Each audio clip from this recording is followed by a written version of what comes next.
Hey guys, this is Jack, your Windows specialist for Irrelevant Shorts, and today I'm going to be showing you how to control your computer with an iPod Touch. For this, your iPod and computer, in this case a Windows one, will need to be on the same network in order for this to work, and you will need to install some software on both the computer and the iPod. So first of all, for the computer, go to www.realvnc.com. Go to products, it's been a bit laggy, products, download software, download a news, and click proceed to download, Windows, Linux, whatever, click download. I'll accept these terms and conditions. I haven't installed it yet, so I can go through the installation as well. Wait for this to open. So what you'll be able to do is control your computer from your iPod as if it were right in front of you. It might be a bit laggy, but all depends on your internet connection. Wait for this to open up. I'll show you what you need to do on your iPod and I'll come back to this.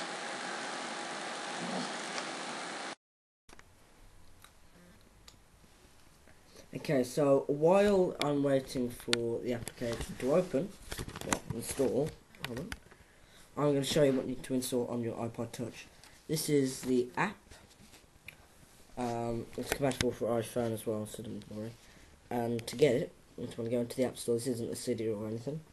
And type in VNC, you probably can't see that, but V, Victor, November, Charlie, space, viewer. Let's type it in for you.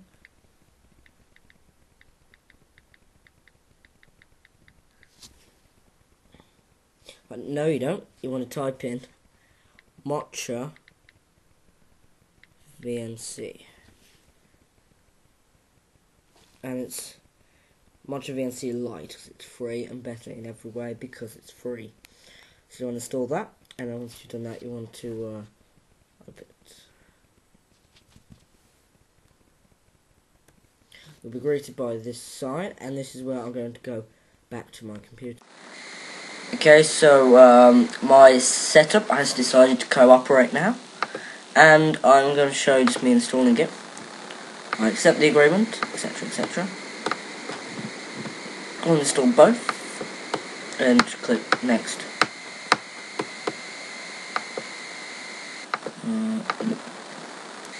And go, click install.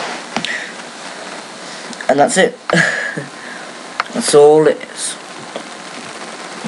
Get rid of that. Go away, go away. Click it so many times. Once you've done that, you want to type in run VNC server.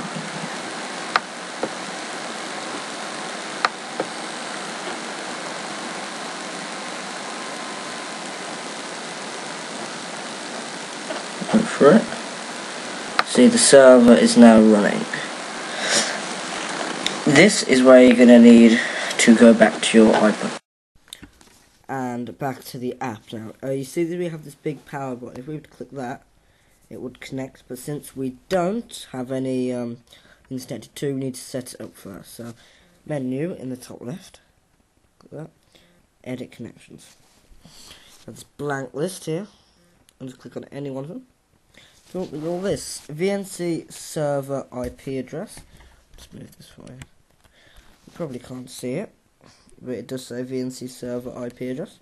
It says enter an IP address. Now, what you do not want to use, so what's my IP address, etc. This is the IP address of the server that's on your computer. So to find out, you're going to want to go to your desktop tray icon, I think. You probably can't see it, but here it is. When I hover over it, I get an IP address come up, and that's what you want to enter into your field. So I'm going to put that in real quick.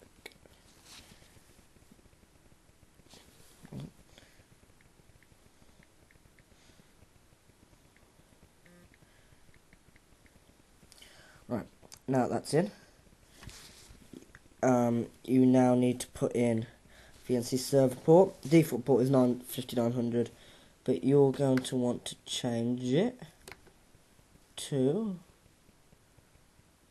well, you're going to want to change it on your desktop by right-clicking, clicking options, and going to connections, and accepting connections on port 5920. Like I said, 5920, and click apply.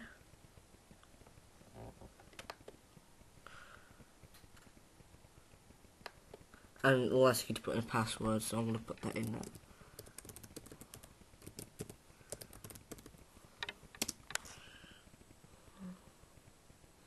Click OK.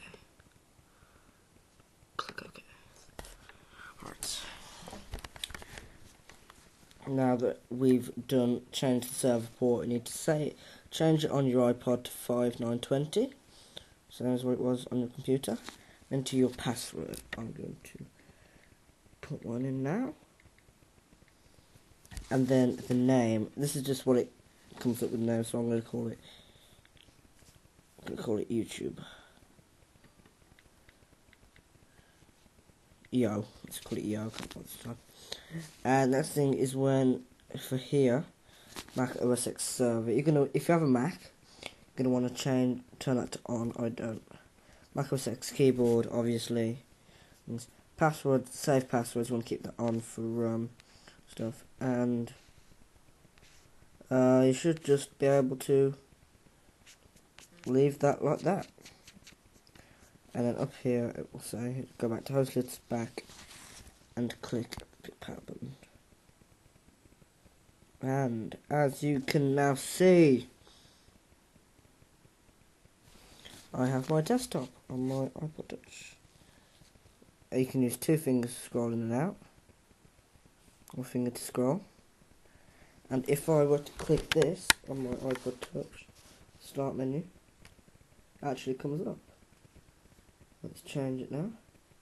Click off.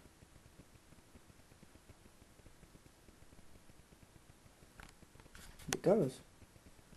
It's as simple as that. So I'm just going to run you through the controls now. Hold on. This is decided to lean on its side if you just give me a minute. Okay. It's the default iPod controls for going in and out. Click, double click. I think right click is a hold. I'm not sure what right click is. And to refresh this. Let's go through that again. Sorry, you might have missed that. Default iPod controls for in and out. Click, double click. Go to menu to go refresh, disconnect, etc. This is the keyboard, so you can type. See, I'm not typing anything at the moment. And just click that to get rid of it. That one is fitted to your iPod. And I can't seem to figure out how to right click. I can't figure out how to right click at the moment, but I'll put it in the description. As you can see, you can do absolutely everything your computer can do on your iPod Touch.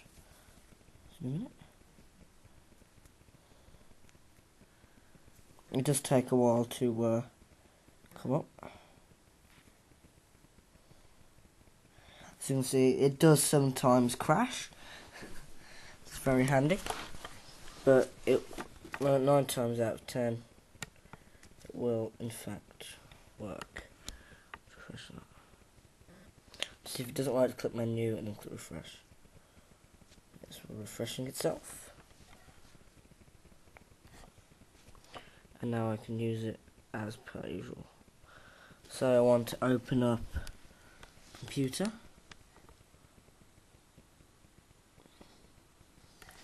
It should eventually open. So it is a bit slow, so you will have to wait. But that is much of VNC Viewer for iPod Touch. And as you can see, computer just popped up on my screen and it's popping up on my iPod.